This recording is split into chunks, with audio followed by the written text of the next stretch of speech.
रामकृष्ण हरी विठ्ठल केशव. जगतामध्ये अशी काही माणसं आहेत, लक्षात ठेवा, ना स्वार्थ ना परार्थ. काय उत्कृष्ट नोकरी असते, परंतु व्यसनाधीन झाल्यामुळं, दारूच्या आहारी गेल्यामुळं ना स्वतःचं हित कळत नाही, ना बायका पोरांचं हित कळत नाही. आलं का लक्षात? आपला स्वार्थ म्हणजे माशीप्रमाणे, त्या कोल्ह्याप्रमाणे. ध्यानात आलं का तुमच्या? स्वार्थ साधून त्याला वाटतं दुसऱ्याचं पूर्णपणे वाटोळ व्हावं, परंतु एक ना एक दिवस लक्षात ठेवा, काय आदल आल्याशिवाय राहत नाही. आणि जेव्हा आदल येते तेव्हा सर्व वेळ गेलेली असते. ओ तिर पोळलेली असते त्यावेळेला. लक्षात आलं का तुमच्या? माऊलींची एक ओवी सांगतो तुम्हाला. माशी आपण या ते गिळवी. जर तोंडामध्ये माशी आपल्या गिळली गेली, परी पुढीला वांती शिनवी. ती माशी ज्याच्या तोंडात जाते, ज्याच्या घशात उतरते, पोटात जाते, ती माशी त्याला बी उलटी आणते. आणि स्वतःचही काय होतं ते उत्तरार्ध आहे का? ते कश्मळ आठवी आचरण गा. स्वतः बी मरते आणि दुसऱ्यालाही वांती करायला होते, म्हणजे उलट्या करायला होती. ही नासक्या मनुष्याची ना स्वार्थ ना परार्थ. एखादा भजनात टाळ घेऊन जर उभा राहिला, आपण स्वतः तर नाहीच, ऐ ऐ त्याला म्हणणं लईच वारकरी झालाय, म्हणजे ना आपण बी करणार ना दुसऱ्याला बी करू देणार. अशा वृत्तीची अनेक लोक आहेत, अनेक. माऊलींनी आणखीन एक दृष्टांत दिलाय. अंग भरे सुटला धोंडा. पहा, एखाद्या टेकडीवरून, बरं का लक्षात ठेवा, टेकडीवरून धोंडा आपोआप खाली यावा. तो सुटलेला, टेकडीवरून सुटलेला धोंडा काय करतो? आपण फुटूनी होय खंड खंडा किंवा खडखडा आपला स्वतःचाही भुगा करून घेतो.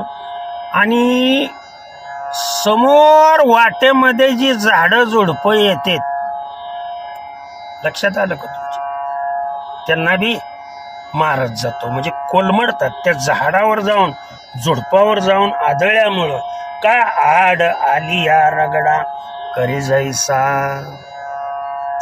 अतिशय महत्वाचे हे दोन दृष्टांत सांगितले, परंतु ह्या दोन्ही दृष्टांताला बर का साजेल असा कोल्होबाचा, शांतीलाल कोल्होबाचा, बर का, कोल्हा नावा कोल्होबा असतो आणि लबाड असतो. लबाड कोल्हा ना आपला बी स्वार्थ करत नाही, हाताला येईना आंबट म्हणणाऱ्या जातीपैकी. ध्यानात आलं का? कोल्ह्याची जात अशीच असते. द्राक्ष हाताला नाहीत आली, हे जाऊ द्या आंबट आहेत. अशा पद्धतीची लोक या जगतामध्ये आहेत. तसं शांतीलाल नावाचा कोल्हा,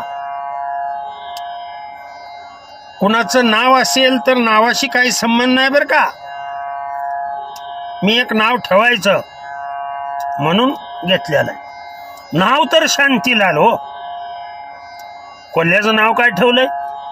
सगळ्यांनी ठेवलंय. का? खोडकरपणा जास्त म्हणून सगळ्या कोल्ह्यांनी मिळून त्याचं नाव ठेवलं शांतीलाल. आलं का लक्ष? कोल्ह्याची सगळी पार्टी झाली, नामकरण विधी, सगळ्या कोल्ह्यांना लक्षात आलं की हे लबाड आहे, हे हलकट आहे, ना ह्याला स्वतःचा स्वार्थ आहे ना आपला फायदा होऊ देत नाही, म्हणून त्यांनी नाव त्याचं शांतीलाल ठेवलं. मग तो शांतीलाल नावाचा कोल्हा काय करतो पहा. म्हातारीनं आपली दारात बोर लावलेली असते आणि त्या बोरीची बोर पिकून अशी लवकडलेली असती बोर. बघा नीट लक्षात. मग म्हातारी झोपली की ही शांतीलाल नावाचा कोल्हा येतो, ती बोर खातो. बर, बोर खाण्याबद्दल बी काही नाही बर का,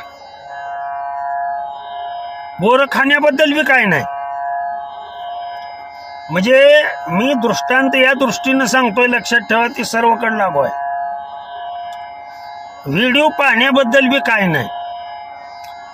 आता व्हिडिओ पाहिलाय, आपल्याला आवडेल न आवडेल, ते आता बोरासने आंबट आहेत म्हणून काय करायचा, तिथंच त्या दाराजवळ तिच्या जायचा म्हातारीच्या आणि तिथंच संडास करायचा आणि आपली गुदद्वार म्हणजे गांड, आलं का लक्षात?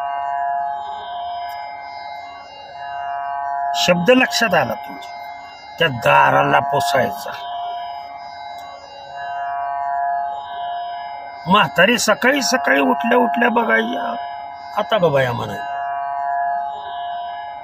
बोर बी कोण खाऊन गेले आणि ही दाराला माझ्या घाण लावून गेले. हा, मग हेच दररोजच काम असं. रात्र झाली की यायचं, बोर खायची, दाराला पोसायची, चालू पाड.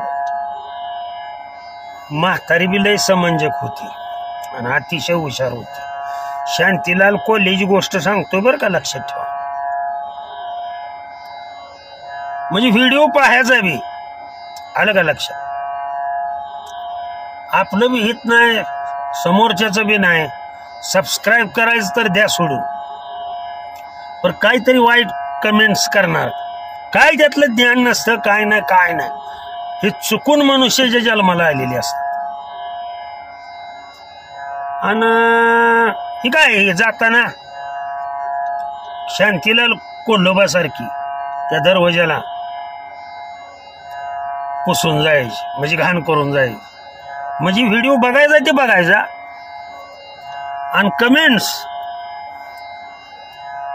हाताला येणं आंबाट, हो ध्यानात आलं. म्हणजे आपले दोष झाकण्यासाठी दुसऱ्याला नावं ठेवली, तिथपर्यंत योग्य. गोष्टीत गोष्ट आठवली म्हणून हे सांगतो. आपलं साजेल असा दृष्टांत आहे ना, त्यालाच तसं कोणाच्या ह्याला म्हणजे व्हिडिओ पाहायचा ते पाहायचा आणि वाईट कॉमेंट्स करायचे, निघून जायचं, सबस्क्राईब करायचं नाही, काय नाही. म्हणजे स्वतःचा स्वार्थ तर नाहीच नाही, त्यातनं काय घ्यायचं नाही आणि दुसऱ्याचा फायदा होतोय. कशाचा तुम्ही सबस्क्राईब केलं आणि कमेंट्स केल्यामुळं कशाचा फायदा आणि कशाचा तोटा आहे? हा, तेवढा एक आनंद वाटतो. नुसता बोर खाऊन गेला असता काय वाटलं नसतं, पर ही टिंब टिंब पुसत होतो तिथे. मग म्हातारी बी लय हुशार होती.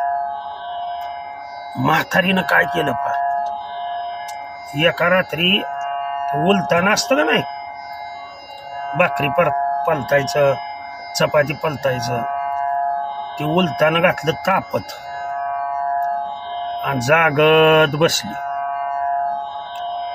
आणि तुम्हाला सांगतो, आला की शांतीलाल नावाचा कोल्हा.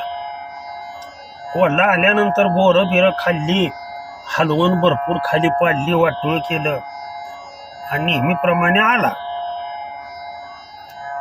त्यांनी अशी करून ती गुदद्वार दाराकडं पुसायला आणि म्हातारीनं मागणं उलतानं बरोबर त्या गुदद्वाराला लावलं. ठो ठो ठो ठो ठो ठो ठो ठो बोंबलत. म्हातारी मागणं म्हणती, कोल्होबा कोल्होबा बोर पिकली.